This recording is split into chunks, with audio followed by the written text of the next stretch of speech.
So here we were, a week out from the race, and the race bike was broken. Obviously, a week is not a great amount of time, so I started posting the symptoms, asking the internet what I should be looking out for. That way I kind of had an idea of what I was potentially looking at once I actually got my hands in there. And the responses did not have me feeling hopeful. A lot of people were replying saying I might have to split the cases, and if I was gonna have to split the cases, I was just gonna go grab the backup bike. So I dug into it as soon as I could, and I found that on this model, the kickstart shaft comes out completely without splitting the cases. Thank goodness, because apparently on some years and models of DR engines, you do actually have to totally split the cases to get at that kickstart mechanism. So we have to thank Chase at Rocky Mountain for buying this exact specific model and year. That was very fortunate. Anyway, when I pulled the mechanism apart, the problem was apparent. The ratcheting mechanism was sticky. It would spring back and ratchet correctly with enough of a wiggle, but you could feel just a general stickiness to the mechanism. I cleaned out the mechanism and that seemingly fixed it. So I guess it was just getting gummed up in there. Upon further Googling, this does seem to be an actual common issue on this type of ratcheting mechanism. Just gets sticky. So if kickstarting wasn't bad enough, sometimes it just gets sticky and doesn't work at all. So I had an internal debate about whether I should order the parts and truly refurbish this mechanism, or if I should just send it. And after really looking at this mechanism and looking at how it interfaces with the rest of the engine, I decided there was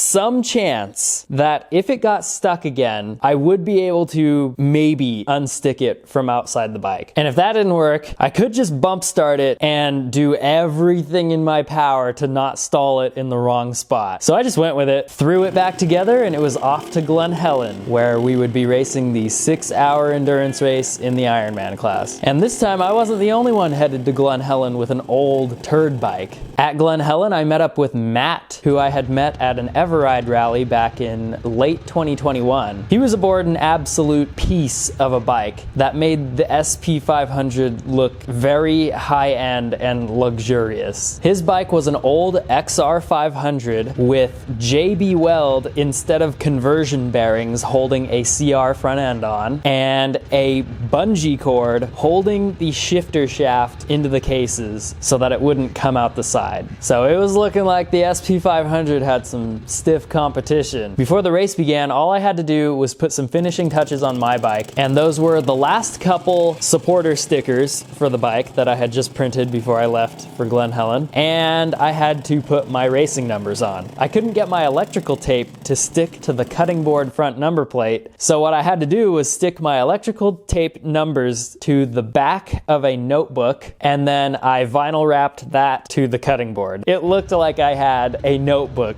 just zip tied to the front of the bike. At the starting line, there were once again so many people racing the Ironman class that we couldn't even fit on one starting line. But Matt and I looked around and we clearly had the displacement advantage. So despite the stacked class, things were looking good. For the dead engine start, I went with an ultra conservative starting protocol to be absolutely sure that it would start on the first kick. And that only meant flipping the fuel on after the kick, but that takes no time compared to having to clear it out if it doesn't go on the first kick. That did land me pretty far in the back into the first turn, but it didn't matter because look at that superior corner exit drive from the 500. Just look at it go. The first lap was just about gently picking my way through the pack while I felt things out and figured out what this bike would be okay with and what I needed to avoid. As I expected after the test and tune rides, the 500 engine was phenomenal for this type of racing. The big Glen Helen hills were not a problem. This bike climbed right up those hills without ever even coming close to needing a downshift. Throughout the course, anytime I felt stable and confident enough to actually apply power, the thing had way more than enough. It could do whatever I wanted it to do, and there was no RPM required. It didn't matter what the situation was, even in the deeper, loamier stuff, stuff that saps power, this thing would effortlessly torque through it completely in spite of gear selection. And that's how I was able to get around people. Whenever we would come across a somewhat tricky section and people would lose momentum and have to downshift, I would just come trucking through, holding a gear, like, yeah. But there were not too many occasions where I could really hold it on for very long, because the bike would get too sketchy and too unstable way too quickly. My ability to handle anything but the smooth sections of this course was severely lacking. So I decided early on while feeling out the bike that there would have to be a very strict conservative limit on the amount of pushing or fancy riding of any type that I would be doing. And that was simply to avoid a major crash, because attempting to hold a slightly faster pace on this bike was exponentially more dangerous. So it just wasn't gonna be worth it. But that wasn't really a problem. That was just me recognizing my limits this time. The only kinda real problem that I had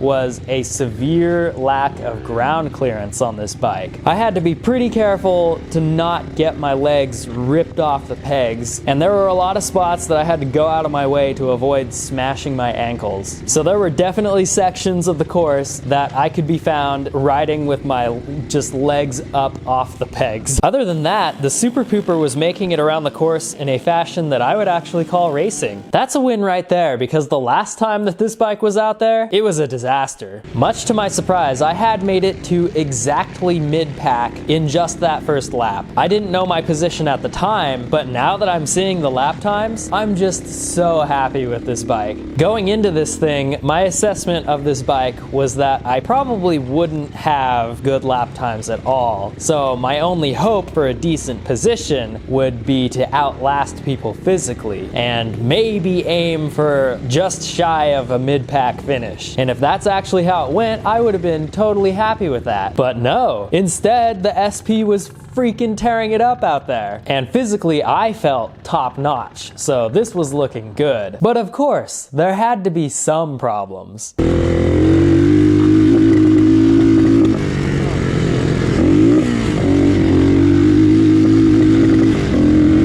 The bike was not happy having the cooling fins plastered with roost. Plus, I don't know exactly what fuel was in my fuel jugs. It wasn't all premium, that's for sure. But whatever the case was, the bike was not having it, because pretty early on, I started getting a lot of pre-ignition at high throttle mid RPM. At first, I was like, aw, crap, here we go. But I did quickly realize that there was maybe like only 4 sections in the course where I could get wide open enough for long enough to actually cause the problem. So I just started short shifting it during those sections, and then we were back in business. So that was really nice. This engine has so much overhead potential that even having to back off and short shift it doesn't really slow it down. At my first fuel stop, my friend in the pits told me I was doing really well and that I was now down into the teens. I was like, what? I was so surprised, and I was feeling too good to be doing that well, because normally if I'm gaining on people that early in the race, it's because I'm out there sending it, destroying myself. But this time I was just taking it in stride, and as the race continued, I started to feel better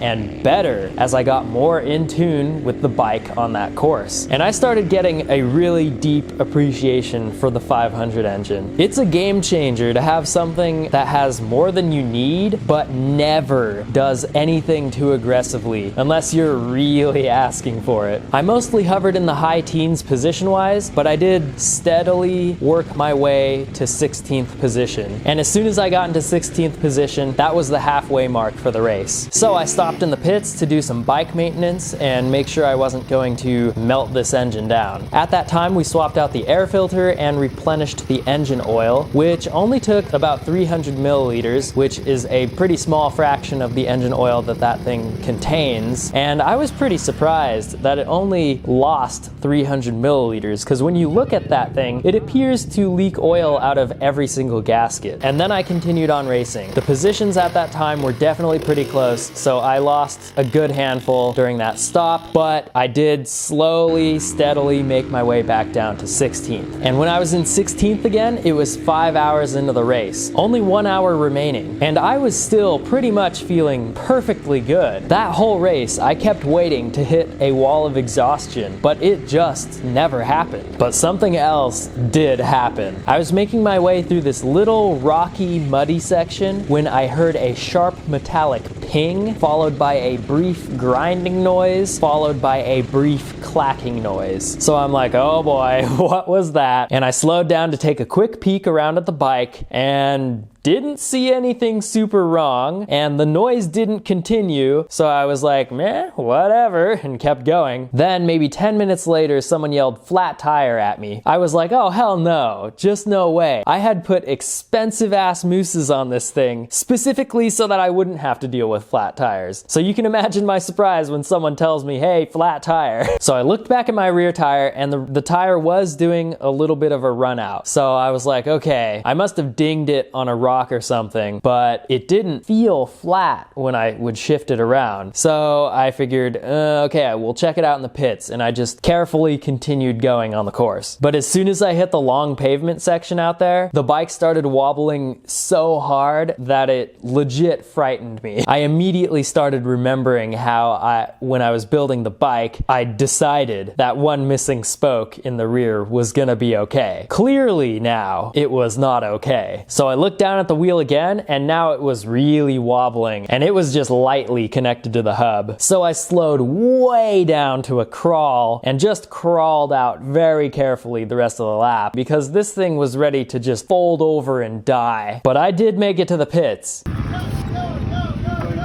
this. Holy shit. Fuck. Grab a spoke right there.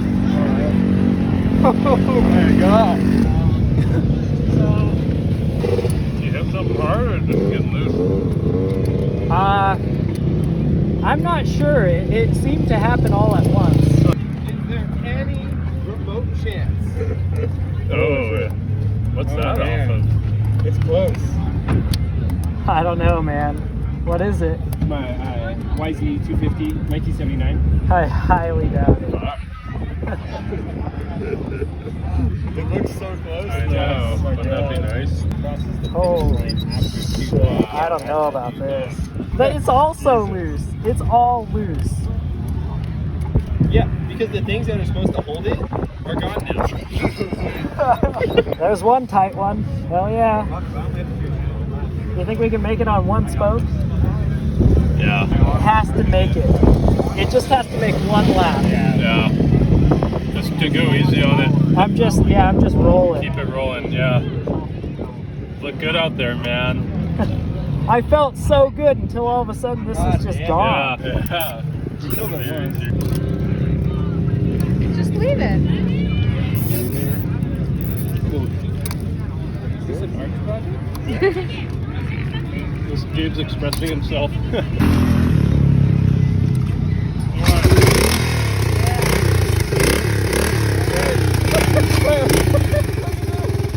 Oh, hell yeah.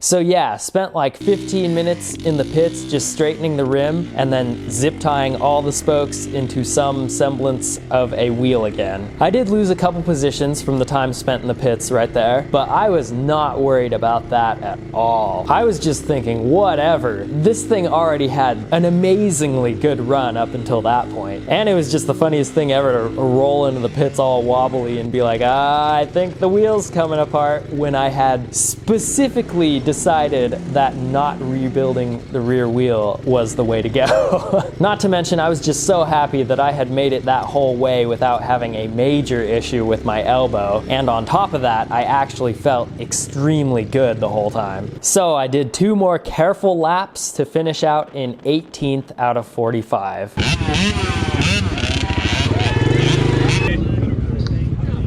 How do you feel? I'm sad it's over. This thing was sick.